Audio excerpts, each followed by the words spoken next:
मेरी शादी को 8 साल गुजर गए, पर मैं बेऔलाद थी। मेरा कोई बच्चा नहीं था।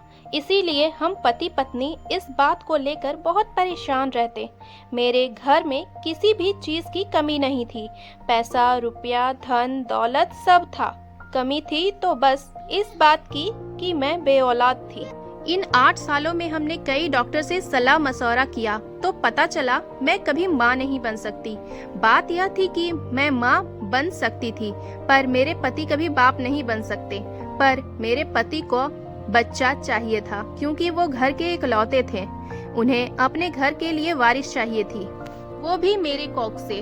मैंने उन्हें कई बार समझाया कि हम किसी बच्चे को गोद ले लेते, पर वो ये बात मानने को तैयार नहीं थे, क्योंकि बच्चा उन्हें मेरी कोख से चाहिए था।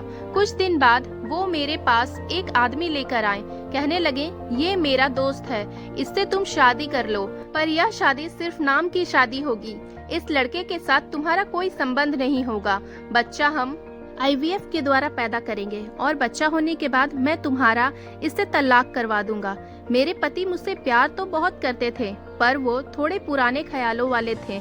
इसीलिए वो अपने दोस्त से मेरी शादी करवाना चाहते थे, ताकि बच्चा जायज हो। मुझे अपने पति की बातें समझ तो आई, पर वो जिस इंसान को लेकर आए थे उसे देखकर तो मेरे पैरों तले से जमीन खिसक गई, क्योंकि वह तो मेरा। यह बात उन दिनों की थी जब मैं कॉलेज जाने लगी थी।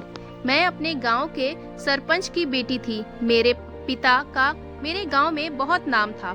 मेरे पिता सरपंच होने के साथ साथ गांव के जमींदार भी थे, इसीलिए गांव के सभी लोग उनकी बहुत इज्जत करते थे।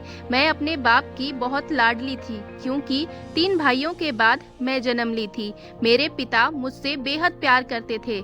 मेरा पालन पोषण एक राजकुमारी की तरह हुआ था। मैं घर का कोई काम नहीं करती थी। जब मैंने 12वीं की पढ़ाई कर ली तो पापा ने कहा कि अब तुम कॉलेज नहीं जाओगी, क्योंकि हमारे गांव में कॉलेज बहुत दूर है। पर मुझे पढ़ने का बहुत शौक था, इसीलिए मैं जिद पर अड़ गई। नहीं, मुझे पढ़ाई करनी है। मेरे पापा मेरी हर जिद मानते थे, इसीलिए उन्होंने मेरी यह जिद भी मान ली। पर वह मुझे कॉलेज के किसी हॉस्टल में नहीं रखना चाहते थे, इसीलिए मैं हर रोज अपने घर से कॉलेज गाड़ी में आती जाती। पापा ने मेरे लिए अपना एक वफादार ड्राइवर रखा था। वो ड्राइवर अंकल मेरे पापा के ही उम्र के थे। वो मुझे अपनी बेटी की तरह मानते। मैं ड्राइवर अंकल के साथ आने जाने में बहुत सुकून महसूस करती, पर एक दिन अचानक उनकी बहुत ज्यादा तबीयत खराब हो गई और वो बिस्तर पकड़ लिए, जिस वजह से उन्होंने अपने बेटे को ड्राइविंग के लिए भेजा। पहले तो मेरे पापा उनके बेटे के साथ मुझे भेजने को तैयार नहीं थे, पर ड्राइवर अंकल ने पापा से कहा, साहब मेरा बेटा आपको शिकायत का कोई मौका नहीं देगा, आपकी बेटी को सही सलामत आपके घर से ले जाएगा और ले आएगा। बहुत कुछ सोचने के बाद मेरे पापा ड्राइवर अंकल के बेटे साहिल के साथ मुझे कॉलेज भेजने को तैयार हो गए। उस दिन से ड्राइवर अंकल का बेटा साहिल मुझे हर रोज कॉलेज से ले जाने और ले आने लगा। साहिल बस गाड़ी चलाने पर ध्यान देता, वह मेरी तरफ नजर उठाकर भी नहीं देखता। मेरे गांव से मेरे कॉलेज की दूरी लगभग 2 घंटे से ज्यादा थी।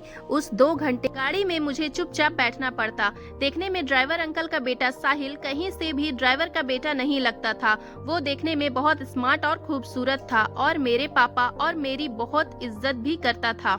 एक दिन कॉलेज जाते समय अचानक हमारी गाड़ी पर किसी गुंडे ने हमला कर दिया। वो कौन लोग थे यह तो हमें नहीं पता चल पाया, पर साहिल मुझे बचाने के लिए अपनी जान पर खेल गया। मुझे एक खरोच भी नहीं लगी और वो गुंडे वहां से भाग गए। साहिल जल्दी से गाड़ी में बैठा और गाड़ी चलाता हुआ बहुत दूर लेकर चला गया। उस दिन पहली बार साहिल मुझसे बात किया। उसने कहा, मैम साहब आप घबराएं मत, अब हम खतरे से बाहर हैं। पर मैं बहुत डरी और सहमी हुई थी। पर कुछ देर बाद मेरी नजर उसके बाजू पर पड़ी तो मैं तो डर सी गई। उसके बाजू में ढेर सारा खून बह रहा था। वह सब देखकर मैंने उससे कहा, तुम्हें तो बहुत चोट आई है। पहले तुम जल्दी से हॉस्पिटल चलो और अपना इलाज करवाओ। मेरे बात पर साहिल बोला, नहीं, पहले मैं सही सलामत आपको आपके घर पहुंचा दूं, उसके बाद अस्पताल जाऊंगा। वो तेज रफ्तार में गाड़ी चलाते हुए मुझे जल्दी से मेरे घर तक पहुंचा दिया और सारी बातें मेरे पापा को बताई। मेरे पापा यह सब सुनकर डर गए, पर उन्होंने साहिल को शाबाशी दी और कहा, आज मुझे तुम पर यकीन हो गया कि तुम भी अपने पिता की तरह वफादार हो। पापा ने साहिल को कुछ पैसे दिए और बोले, जल्दी से जाकर अपना इलाज करवाओ। मैं सही सलामत अपने घर तो पहुंच गई थी, पर मुझे साहिल का चेहरा बार बार अपनी आंखों के सामने दिख रहा था कि वो कैसे अपनी जान पर खेलकर मुझे बचाया था। उस दिन पूरी रात मुझे नींद नहीं आई। मैं साहिल के बारे में ही सोचती रही। अगले दिन जब वो मुझे कॉलेज ले गया तो मैंने उससे पूछा, इस हादसे में तो तुम्हारी जान भी जा सकती थी। जवाब में उसने कहा, मेम साहब, अगर मेरी जान भी चली जाए तो मुझे कोई परवाह नहीं, क्योंकि मैंने आपकी जिम्मेदारी ली थी कि आपको सही सलामत घर ले जाऊं और ले आऊं। उसकी ये बात मेरे दिल को छूने लगी। मैं अब हर पल उसके बारे में सोचती। शायद धीरे धीरे मुझे उससे प्यार होने लगा था, पर वो था कि मेरी तरफ नजर उठाकर भी नहीं देखता। मैं देखने में बहुत खूबसूरत थी। अगर कोई मुझे एक नजर देखता तो दोबारा पलटकर जरूर देखता, पर साहिल था कि जैसे पत्थर का बना हुआ था, मेरी तरफ नजर उठाकर भी नहीं देखता था। धीरे धीरे अब मुझे उस पर गुस्सा आने लगा था। उसकी झुकी नजरें मेरा सुख चैन सब कुछ छीन ली थी। एक दिन कॉलेज जाते समय मैंने उससे कह दिया कि साहिल, मैं तुमसे प्यार करती हूँ। यह सुनते ही उसने गाड़ी को तेजी से ब्रेक मारा और मेरी तरफ गुस्से से देखा, पर वो मुझसे कहा कुछ भी नहीं। वह फिर से गाड़ी चलाने लगा। काफी दिन गुजर गए, पर साहिल की तरफ से कोई जवाब नहीं मिला। एक दिन की बात है, सुबह जब मैं कॉलेज के लिए निकली, गाड़ी जब मेरे गांव से कुछ दूर चली गई तो मैंने साहिल से कहकर गाड़ी रुकवाया और गाड़ी की अगली सीट पर जाकर बैठ गई। साहिल यह सब देखकर हैरान था। मैंने उसका हाथ अपने हाथों में पकड़ा और फूट फूट कर रोते हुए कहने लगी, साहिल, मैं तुम्हारे प्यार में पागल हूँ। मैं तुम्हारे बिना नहीं रह सकती। तुम मुझसे शादी कर लो। पहली बार मैं किसी के सामने इतनी बेबस और लाचार हुई थी। मेरी यह बात सुनते ही साहिल ने मुझे तेज थप्पड़ जड़ दिया और बोला, शर्म नहीं आती तुम्हें? अपने बाप की इज्जत उछालते जाकर पीछे बैठो। अगर आइंदा मुझसे ऐसी बात की तो मुझसे बुरा कोई नहीं होगा। अगर ऐसे ही रहा तो एक दिन मैं तुम्हारे पापा को यह सब बता दूंगा। तुम्हारी हरकतें मैं कई दिनों से बर्दाश्त कर रहा हूँ, इसीलिए कि तुम्हारी पढ़ाई ना छूटे, लेकिन अब बहुत हो गया। अगर ऐसे ही रहा तो मुझे एक ना एक दिन बताना ही पड़ेगा। हम नमक हराम नहीं हैं और ना ही कभी नमक हरामी करेंगे। मुझे उसकी अकड़ बहुत अजीब लगी। मैं पहली बार किसी के सामने इतनी बेबस और लाचार हुई थी और उसने मुझे थप्पड़ जड़ दिया। मुझे अपनी यह बेइज्जती बर्दाश्त नहीं हो रही थी। वो मुझे कॉलेज ले जाने के बजाय सीधा घर की तरफ गाड़ी मोड़ लिया और घर लेकर चला गया। जब मैं गाड़ी से उतरी तो कहने लगा, मेम साहब, मेरे पापा की तबीयत अब पहले से बेहतर हो गई। अब वही आपको कॉलेज ले जाएंगे, ले आएंगे। कल से मैं नहीं आऊँगा। यही कहकर वह जाने लगा। मैंने उसे रोकते हुए कहा, साहिल, मेरी एक बात सुनते हुए जाओ। आज रात 12 बजे अगर तुम मेरे कमरे में नहीं आए तो मैं तुम्हारे इंतजार में जहर खाकर मर जाऊंगी। फैसला तुम पर छोड़ती हूँ। मेरी बात सुनकर उसके चेहरे की रंगत उड़ गई। यही कहकर मैं अपने घर के अंदर आ गई।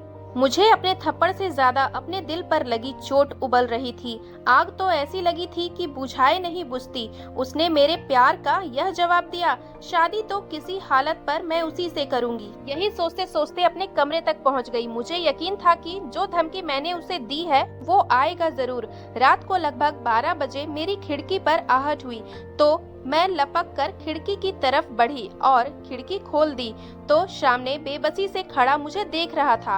उसको यूं बेबस देखकर लग रहा था कि मैं जो कुछ कर रही हूँ वह गलत है, पर अब मुझे कुछ सूझ नहीं रहा था। मैंने उसको अपने कमरे की तरफ खींचा और उसे पकड़कर यूं शोर मचाने लगी। मेरी ये हरकत देखकर वो घबरा गया। कुछ ही देर में मेरा दरवाजा बजने लगा। मैं चिल्ला रही थी, तभी मेरे घर वालों ने मेरा दरवाजा खोल दिया। मेरे घर के सभी सदस्य मेरे कमरे तक पहुंच आए और साहिल को देखकर गुस्से से बोले, यह कमरे में कैसे आया? अपने पापा देखते ही मैं रोते हुए उनके पास गई और साहिल पर गलत इल्जाम लगा दिया। साहिल मेरे मुंह से यह सब कुछ सुनकर दंग रह गया और अपनी सफाई देने लगा, पर उसकी सुनता कौन। मेरे घर वालों ने उसकी एक ना सुनी और उसे मारने पीटने लगे। बात यह हद तक ज्यादा बढ़ गई तो मैंने खुद ही साहिल को बचाया और अपने पापा से कहने लगी, रहने दीजिए, मत मारिए, यह मर जाएगा। अब तो जो होना था हो गया। अपने घर की इज्जत बचाने के लिए मेरी शादी इसी के साथ कर दे। मैं इसके साथ अपनी पूरी जिंदगी गुजार लूंगी। मेरी बात सुनते ही मेरे पापा ने कहा ठीक है और साहिल से कहा तुम घर जाओ, शादी के बारे में हम किसी दिन बात करेंगे, हम तुम्हारी शादी अपनी बेटी से करवा देंगे। पर साहिल को इस बातों से कोई फर्क नहीं पड़ रहा था। वो तो बस अपनी सफाई देने में लगा हुआ था। वह कह रहा था कि साहब इसमें मेरी कोई गलती नहीं है, मैंने कुछ नहीं किया है। मेरे पापा ने कहा ठीक है कोई बात नहीं, तुम बस यहाँ से जाओ। यह सब सुनकर मैं बहुत खुश हो गई। बेशक मेरा तरीका गलत था पर मुझे मेरा प्यार मिलने वाला था। कुछ दिन बाद मेरे घर में मेरी शादी की तैयारियां चलने लगी। मैं बहुत खुश थी। वह वक्त भी आ गया जिस दिन मेरी शादी मैं दुल्हन बनकर बैठी हुई थी, पर होश तो मेरे उस वक्त उड़े जब मुझे पता चला कि दूल्हा साहिल नहीं कोई और है।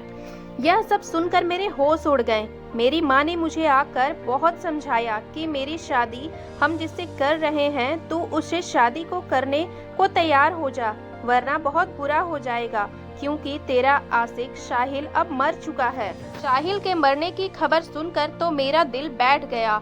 मेरा सब कुछ लूट चुका था। मेरे पापा और मेरे भाइयों ने उसे जान से मार दिया था। यह सब सुनकर मेरे फूट कर रोने लगी। पर अब तो जो होना था वो हो चुका था। मेरे घर वालों ने जबरदस्ती मेरी शादी एक अनजान इंसान से करवा दी। ससुराल जाते वक्त में पूरी रास्ते भर रोती रही। लोगों को लग रहा था कि मैं इसीलिए रो रही हूँ कि मैं अपने घर से विदा हो रही हूँ, पर मेरे रोने का कारण तो कुछ और ही था। मैंने अपने स्वार्थ के लिए किसी को मार डाला था। कभी मुझे साहिल का चेहरा नजर आता तो कभी उसके बूढ़े बाप का। कुछ देर बाद यही सब सोचते विचारते मैं अपने ससुराल चली गई। मेरे पति अच्छे थे। धीरे धीरे समय के साथ सब कुछ बदल गया। मैं अपना गुजरा हुआ कल अब भूल चुकी थी, पर मेरे किए की सजा मुझे मिलनी ही थी। मेरी सजा यही थी कि मैं कभी माँ नहीं बन सकती थी। इसके लिए मैंने दर दर की ठोकरें खाई, पर सब कुछ करने के बाद भी मैं कभी माँ नहीं बन सकती थी। संतान का सुख जिसे ना मिले उसके जीवन में सब कुछ होते हुए भी कुछ नहीं है। संतान का सुख पाने के लिए मजबूरन मेरे पति अपने दोस्त को मेरे पास लेकर आए। जिस दोस्त को मेरे पति लेकर आए थे वह आदमी कोई और नहीं बल्कि साहिल था। साहिल को देखकर मैं स्तन रह गई थी कि ये तो मर गया था, पर उस वक्त मैंने उससे कोई सवाल नहीं किया। वह भी मुझे देखकर पहचान गया, पर कुछ नहीं बोला, क्योंकि शायद वह मेरा बसा बसाया घर उजाड़ना नहीं चाहता था। अगले कुछ दिनों में मेरे पति ने मेरी शादी साहिल से करवा दी। कुछ दिन बाद IVF के द्वारा मैं प्रेग्नेंट हो गई। मेरे पति बहुत खुश हुए। उन्होंने कहा जब तुम्हारा बच्चा हो जाएगा तब मैं तुम्हारा तलाक करवा दूंगा। पर अचानक एक दिन एक हादसे में फिर से मेरी दुनिया उजड़ चुकी थी। मेरे पति कार एक्सीडेंट में मारे गए थे। मेरे पति की मौत की खबर सुनकर साहिल मेरे घर पर आया था। उसे देखकर फूट फूट कर मैं रोने लगी। उसने मुझे समझाया और कहा रो मत, होनी को कौन टाल सकता है, पर मुझे तुमसे जवाब चाहिए कि तुमने मेरे साथ उस दिन ऐसा क्यों किया। मैंने पूरी बात साहिल को बताई कि मैं तुम्हें किसी हाल में भी पाना चाहती थी, इसीलिए मैंने तुम्हारे साथ ऐसा किया। मुझे लगा कि ये सब करने के बाद मेरे घर वाले मेरी शादी तुम्हारे साथ करवा देंगे, पर सब कुछ उलट पुलट हो गया। मेरे घर वालों ने तो तुम्हें मारकर फेंक दिया था, तो तुम बच कैसे गए? साहिल ने बताया उन्होंने मुझे मारकर फेंक तो दिया था, पर मेरी सांस चल रही थी। किसी नेक इंसान ने मुझे देखा और अस्पताल पहुंचा दिया। मैं ठीक हो गया। ठीक होने के बाद मैं वो गांव छोड़कर शहर चला गया और यहीं रहने लगा। उसके बाद मेरी मुलाकात तुम्हारे पति से हुई और हम दोनों दोस्त बन गए। मैंने उनसे पूछा क्या तुम्हें अभी तक शादी नहीं की? उसने कहा नहीं, तुम्हारी उस रात की हरकत ने मेरा चैन सुख सब कुछ छीन लिया था। मैं तो डर गया था, इसीलिए मैंने अभी तक शादी नहीं की। ये सुनते ही मैं उसके पैरों पर गिर गई और कहने लगी, भगवान के लिए मुझे छोड़कर नहीं जाओ। मेरी और तुम्हारी शादी तो हो ही गई है, मेरे लिए ना सही पर अपने बच्चे के लिए मुझे छोड़ो मत। मेरी बात ने उसने कहा, तुम्हारे किए की सजा तुम्हें मिलनी ही चाहिए। वो मुझे छोड़कर चला गया। मैं बहुत रोई। वो मेरा ना कल था और ना ही आज।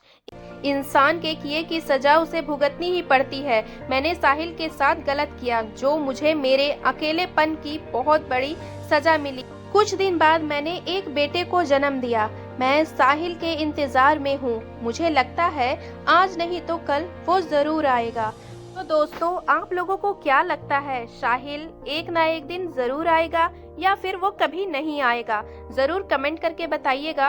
और इस कहानी को सुनने के बाद आपके मन में क्या विचार आता है, ये भी जरूर कमेंट करिएगा। अगर कहानी अच्छी लगी हो तो एक लाइक जरूर कर दीजिएगा और चैनल पर न्यू है तो सब्सक्राइब कर लीजिए, ताकि ऐसी अच्छी अच्छी कहानियाँ आप तक पहुँच।